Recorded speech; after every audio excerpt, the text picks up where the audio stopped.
बिहार में एक बार फिर से नीतीश कुमार, जहां एनडीए को बहुमत मिल गया है, नीतीश कुमार की मुख्यमंत्री बनने का रास्ता साफ हो गया है। लेकिन इस बार नीतीश कुमार क्या उतने ही ताकतवर मुख्यमंत्री होंगे जितना बीते बार रहे हैं? क्योंकि इस बार जेडीयू की कई सीटें पिछली बार के मुकाबले कम हो गई हैं।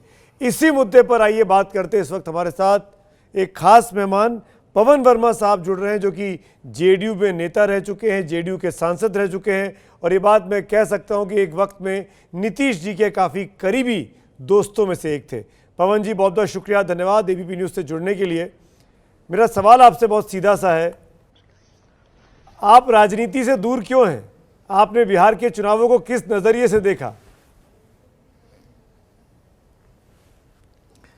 मैं राजनीति से दूर नहीं हूं।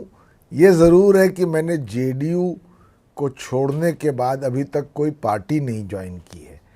और जहां तक बिहार का चुनाव हुआ है, उसमें मुझे निजी स्तर पर दुख है कि जेडीयू अब एनडीए में एक छोटे घटक दल के रूप में है।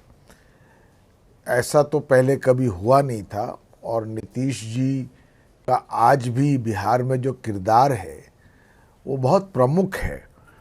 तो ये किन परिस्थितियों में हुआ, क्यों हुआ, किसके इशारे पे हुआ, इसके पीछे क्या कारण थे, इन सब बातों पर मुझे लगता है सबको ही सोचना चाहिए। यही मेरे अगले सवाल हैं, बैक टू बैक, जो आपने 4-5 सवाल गिना दिए पवन जी। मैं यही जानना चाह रहा था कि आप बहुत करीब से इस पार्टी को जानते हैं, बहुत करीब से नीतीश कुमार को जानते हैं। पहला सवाल इसी से जुड़ा हुआ, जब जेडीयू की सीटें कम हुई हैं, करीब 30 सीटें तक जेडीयू की कम हो गई है, दोनों पार्टियों में आधे से ज़्यादा का अंतर है, बीजेपी आधे से ज़्यादा वोटों से सीटों से आगे निकल गई है, आपको लगता है कि नीतीश कुमार मुख्यमंत्री बनना चाहेंगे? देखिए सुमित जी, मैं आपके प्रश्न का उत्तर देने के पहले ये आपके सामने ज़रूर स्पष्ट करना चाहूँगा कि जेडीयू की कम सीटें क्यों आई और उसको 30 सीट पर नुकसान कैसे हुआ।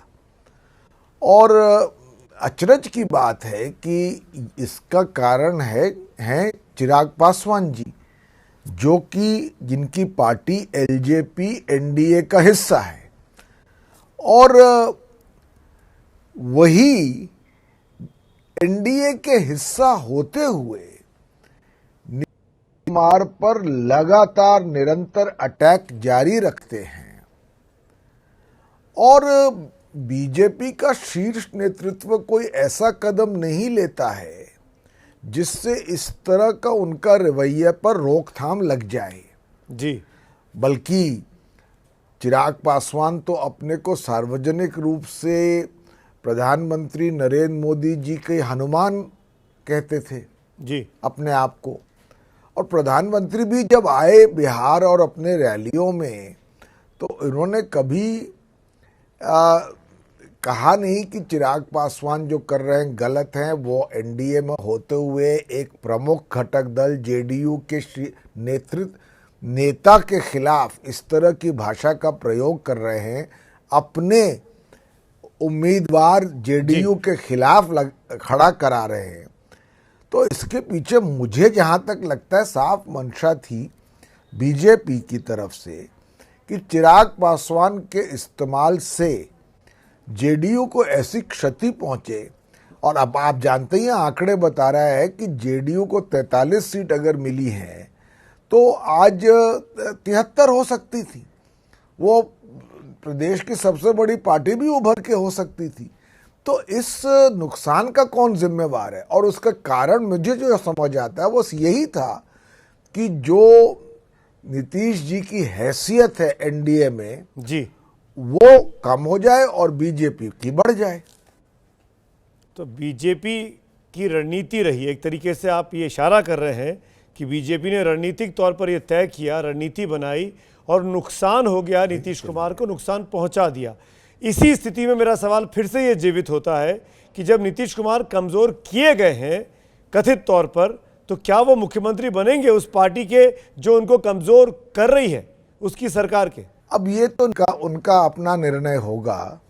पर मैं इतना जरूर कह सकता हूं कि इस तरह से सरकार का बनना, जिसमें नीतीश कुमार जैसे एक बिहार का इतना प्रमुख नेता, उन्होंने 15 साल में एक क्रांतिकारी परिवर्तन शासन प्रशासन सुशासन में किया है बिहार में। अभी हाल में उनके खिलाफ कुछ असंतोष जरूर रहा हो, जैसा कि लोग कहते हैं, पर जो उन्होंने कदम उठाए थे ऑन गवर्नेंस, उससे लोगों के निजी जीवन में बदलाव आया है। अब ऐसा आदमी एक छोटे घटक दल के रूप में मुख्यमंत्री बने, और बीजेपी भी एक अंग्रेजी का शब्द एक्सपेंशनिस्ट पार्टी है, वो बढ़त चाहती है। वो चाहेगी स्वाभाविक रूप से कि हमारे पास ज्यादा एमएलए हैं जी, तो हमारा मुख्यमंत्री बने। तो अब इसका आगे क्या हश्र होता है मैं नहीं जान सकता। पर आप नीतीश जी को जानते हैं, क्या वो कमजोर मुख्यमंत्री बनना पसंद करेंगे? ये मैं भी समझता हूं आसान फैसला नहीं है, क्योंकि वो जानते हैं भली भांति उनको एक छोटी पार्टी बनाने में ये संजोग की बात नहीं है सुमित जी, ये तो एक रणनीति के तहत हुआ है। वो जानते हैं उनके खिलाफ साजिश हुई है, पर असंभव भी नहीं है राजनीति में कुछ। वो निर्णय नीतीश जी का है, पर देखना होगा कि ऐसे हालात में बना गठबंधन, जिसमें छोटी पार्टी के अस्वाभाविक रूप की में छोटी पार्टी के जो मुखिया हैं, नीतीश जी मुख्यमंत्री बने जी। आपको तो मालूम होगा कि बीजेपी के कुछ वक्ता प्रवक्ता अब भी कह रहे हैं कि नीतीश जी का अब बिहार में कार्यकाल समाप्त होना चाहिए, बीजेपी का मुख्यमंत्री बनना चाहिए, शायद नीतीश जी को केंद्र में कोई जगह दे देनी चाहिए। तो इस तरह की आवाज़ें और बुलंदी होंगी मैं समझता हूं, क्योंकि बीजेपी भी चाहेगी कि अपने पार्टी, उसके पास ज़्यादा एमएलए है, उसका उनकी पार्टी पर से पवन जी, अभी तक बने। बीजेपी के खिलाफ जेडीयू की तरफ से किसी भी बड़े और रिस्पॉन्सिबल नेता का कोई बयान नहीं आया है कि बीजेपी ने हमारी पार्टी की हालत ये कर दी। एलजेपी को तो दोष ठहरा रहे हैं, लेकिन बीजेपी को अभी भी क्लीन चिट दी हुई है।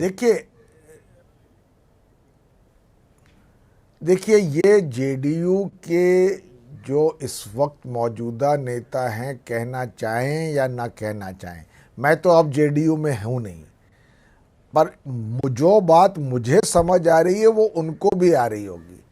और ये मेरा स्पष्ट मानना है कि नीतीश जी को भी ये बात पूरी तरह से मालूम होगी कि ये कैसे रचा गया। आप खुद सोचिए सुमित जी, अगर जी के स्टेचर का प्रधानमंत्री मुखिया, वो अगर चाहते तो चिराग पासवान को रोक सकते थे, ऐसा मेरा मानना है। पर वो केंद्र में भी एनडीए का हिस्सा बने हुए, और बिहार में वो एनडीए के ही पार्टी के खिलाफ अपने कैंडिडेट्स लगा रहे हैं और अपने को मोदी भक्त बता रहे हैं। तो ये बात कोई मेरी अपनी गढ़ी हुई नहीं है, सबके सामने रची गई तो है। पवन जी, जब ये गांठ पड़ गई है, अनफोल्ड हुई है, ये जो गांठ पड़ गई है बीजेपी और जेडीयू के रिश्तों में, क्या ये गठबंधन सरवाइव कर पाएगा 5 साल इतनी वेफर थिन मेजॉरिटी के साथ? मुझे लगता है इसमें मुश्किलें जरूर होंगी, और शुरुआती मुश्किलें अगर नीतीश जी भी इसको एक दफे कबूल कर लेते हैं तो कहीं ना कहीं बीजेपी की ही ओर से आएंगी कि भाई जैसा हमने कहा था आपको मुख्यमंत्री तो बना दिया। और मैं नहीं समझता कि शीर्ष नेतृत्व से बीजेपी की ऐसे वक्तव्य आएंगे, पर पार्टी गण के जो नेता हैं और हैं वो पहले भी कहते रहे, और अब तो और तेज स्वर में ये बातें होंगी। बिल्कुल। फिर वर्चस्व, देखिए वर्चस्व जो एक अलायंस में होता है मुख्यमंत्री का, वो बड़ा मुश्किल हो जाता है when you are representing a smaller party. Right. तो पवन जी, सवाल अब ऐसे में खड़ा होता है कि जेडीयू की हालत क्यों हुई? क्या इसके लिए खुद नीतीश कुमार की नीतियां भी जिम्मेदार नहीं है? नीतीश कुमार की कोई सेकंड रंग ऑफ लीडरशिप दिखाई नहीं देती है पार्टी में। नीतीश कुमार के बाद कौन?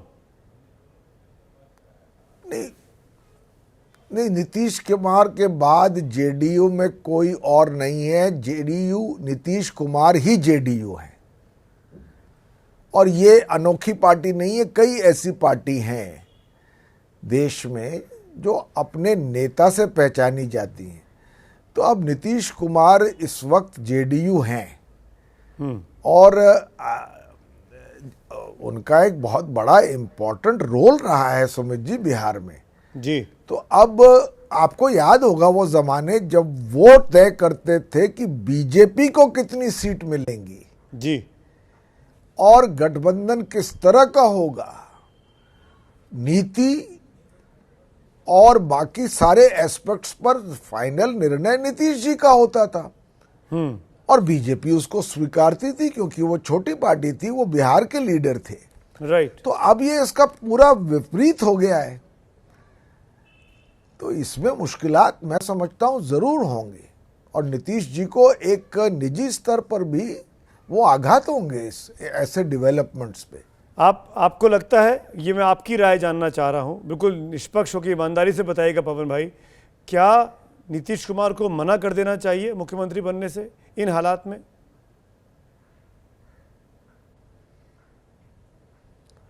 देखिए, मैं समझता हूं कि नीतीश जी को इस पर बहुत गहराई से सोचना चाहिए।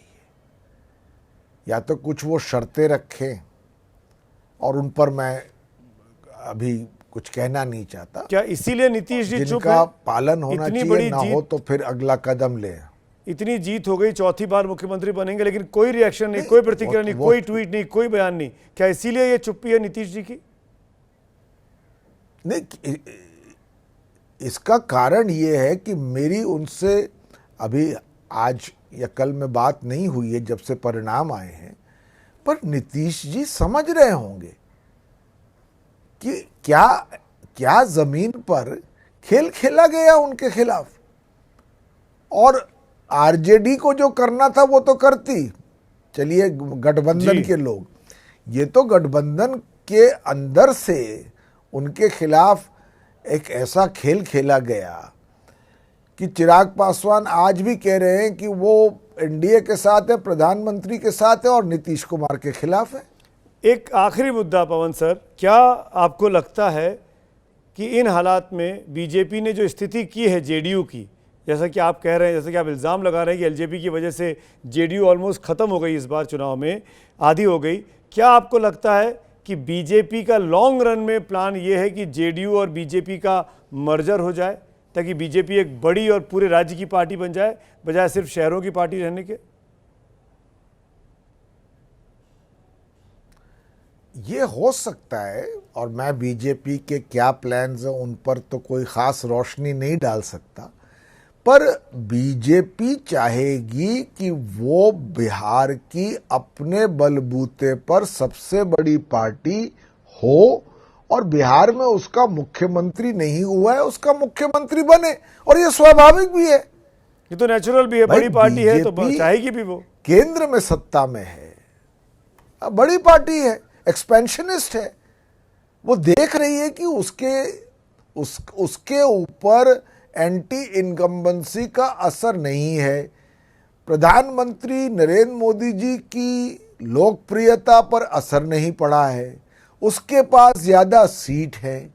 नीतीश कुमार जी को कम सीटों मिलने के वजह से एनडीए हो सकती थी, उसकी भी सोच समझ आती है।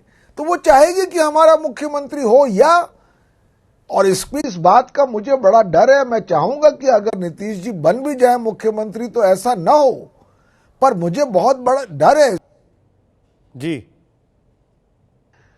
हर कदम पर जी, कि इस गद्दी पर तो किसी और को होना चाहिए। राइट, समझ में आ रहा है कि बहुत ही कठिन वक्त है। नीतीश कुमार चुनाव जीत कर भी परेशानी में है, चुनाव जीतना भी उनके लिए बहुत खुशखबरी लेकर इन हालात में नहीं आया है। पवन वर्मा साहब, थैंक यू सो मच, आपने वक्त निकाला, जुड़े हमारे साथ। आप जेडीयू के सांसद रह चुके हैं, काफ़ी करीबी नेता रहे नीतीश कुमार के, हालांकि अभी वो जेडीयू से आप बाहर हैं, लेकिन आपकी बातों से काफ़ी चीज़ें समझ में आती हैं। बहुत बहुत शुक्रिया। एबीपी न्यूज़ आपको रखे आगे।